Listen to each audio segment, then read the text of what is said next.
नमस्कार विद्यार्थियों, आज मैं हूं आपके साथ में विसर्ग संधि के पहले वीडियो में। विसर्ग संधि देखिएगा। विसर्ग संधि वो होती है, विसर्ग के स्थान पर यदि कोई भी परिवर्तन हो उसे विसर्ग कहते हैं। विसर्ग के स्थान पर कोई भी परिवर्तन हो तो उसे विसर्ग संधि कहा जाता है। तो उसे विसर्ग संधि कहा जाता है। विसर्ग संधि देखिएगा, विसर्ग संधि की परिभाषा है, विसर्ग के स्थान पर कोई परिवर्तन हो तो उसे विसर्ग संधि कहा जाता है। विसर्ग संधि का नियम यह है कि प्लस से पहले विसर्ग होना चाहिए। प्लस है, प्लस के चिन्ह से पहले विसर्ग होना चाहिए, यही विसर्ग संधि का नियम। उसके बाद में पहले कोई भी वर्ण हो वहां पर विसर्ग संधि होती है। और विसर्ग संधि कब होती है? जब विसर्ग, ये जो विसर्ग है इसके स्थान पर कोई भी परिवर्तन हो तो वहां पर विसर्ग संधि होती है। अब देखिएगा, सबसे पहले हम पढ़ते हैं विसर्ग संधि की जो पहली संधि है षत्व संधि, उसके बारे में देखिएगा। षत्व संधि में देखिएगा यह होता है कि विसर्ग के पर में, विसर्ग से पहले कोई भी वर्ण हो उसे हमें कोई मतलब नहीं है। विसर्ग के पर में क ख च छ ट ठ त थ और प फ वर्ण हो तो विसर्ग का स हो जाता है।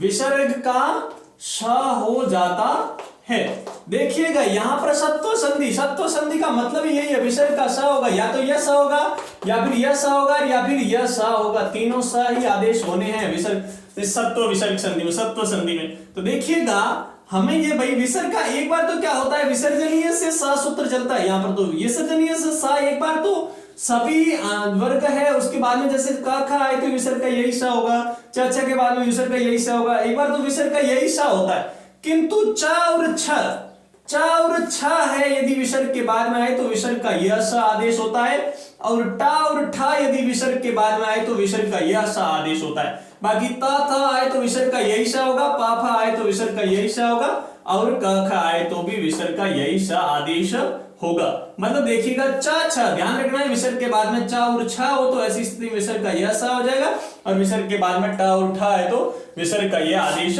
हो जाएगा। देखिएगा जैसे मैं आपको उदाहरणार्थ बता भी देता हूं, रामः प्लस च, यहां पर देखिएगा रामः विसर्ग है, उसके बाद में च आया हुआ है, अर्थात तो च छ में से आया हुआ है ना, तो ऐसी स्थिति में क्या हो जाएगा, विसर्ग का स कौन सा होगा, तो ये तालव या सकार होगा, और आदेश हमेशा आधा होता है, विसर्ग का आधा आदेश हो गया, ये बन गया रामश्च।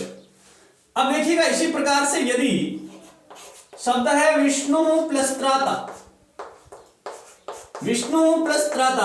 तो यहां पर देखिएगा विष्णु प्लस त्राता, इसके बाद में क्या आया हुआ है, त्र के अंदर पहले क्या आता है, ता आता है, विसर्ग के बाद में ता आया हुआ है, तो ऐसी स्थिति में विसर्ग का क्या आदेश होगा भाई, ऐसी स्थिति में विसर्ग का स होगा, क्योंकि ता था आने पर भी विसर्ग का स यह होता है, पा पा आने पर विसर्ग का स और का खा आने पर विसर्ग का स, तो यहां पर हो गया विष्णु त्राता, यह स आदेश हो जाएगा। ठीक है। अब जैसे देखिएगा धनुष टंकार, धनु प्लस टंकार, विसर्ग के बाद में यदि ट ठ आया हुआ है तो ध्यान रखना, ट और ठ आया हुआ है तो विसर्ग का यह स आदेश होगा, ना कि यह स। तो देखिएगा विसर्ग के बाद में यह ट आया हुआ है तो ऐसी स्थिति में विसर्ग का आदेश हो गया धनुष टंकार, यह स आदेश हो गया। तो ध्यान रखना विसर्ग षत्व संधि में हमेशा स आदेश होता है, और विसर्ग के बाद में जब का ख ता था और पा फा हो तो विसर्ग का स सड़क वाला आदेश हो जाएगा, और च छ हो तो स सर्जम वाला, और ट ठ हो तो विसर्ग का स षटकोण वाला आदेश हो जाएगा। देखिए अब इसके बाद में एक नियम और है इसके अंदर, तो दूसरा नियम है वो मैं आपको बता देता हूं। दूसरे नियम के अंतर्गत यह है कि दूसरे नियम के अंतर्गत यदि विसर्ग के पर में श और श अर्थात विसर्ग के बाद में स आया हुआ हो तो वहां पर विकल्प से सत्व आदेश होता है। विकल्प से मतलब बताता हूं आपको, जैसे देखिएगा यदि हरिहि प्लस शेते हैं, अब देखिएगा हरिहि प्लस शेते है, इसमें इसका संधि है ना विकल्प से होगा, मतलब देखिएगा आप इसका स ये भी हो जाएगा, यह स आदेश भी हो जाएगा। भाई का होगा स कौन सा, यदि विसर्ग के बाद में स है तो यह स आदेश हो जाएगा, यह स है तो यह स ही आदेश होगा, यदि यह स है विसर्ग के बाद में मूर्धन्य स है तो मूर्धन्य से आदेश होगा, और विसर्ग के बाद में षडक वाला स है तो षडक वाला स ही आदेश होगा। यह बात तो क्लियर होगी। अब देखिएगा यहाँ पर विकल्प से होता है, ये जब स तीनों हो तो विकल्प से होता है। विकल्प का मतलब होता है, होता भी है और नहीं भी होता होता है स, आप उसे सीधा भी लिख सकते हो। सीधा कैसे? हरिहि सेते, ऐसे भी आपका उत्तर सही है। जैसे देखिएगा निहि प्लस संदेह, निहि प्लस संदेह, तो यदि इसका सत्व होगा तो सा कौन सा होगा भाई? इसके विसर्ग के बाद में यस आया हो तो पुनः यही सा होगा।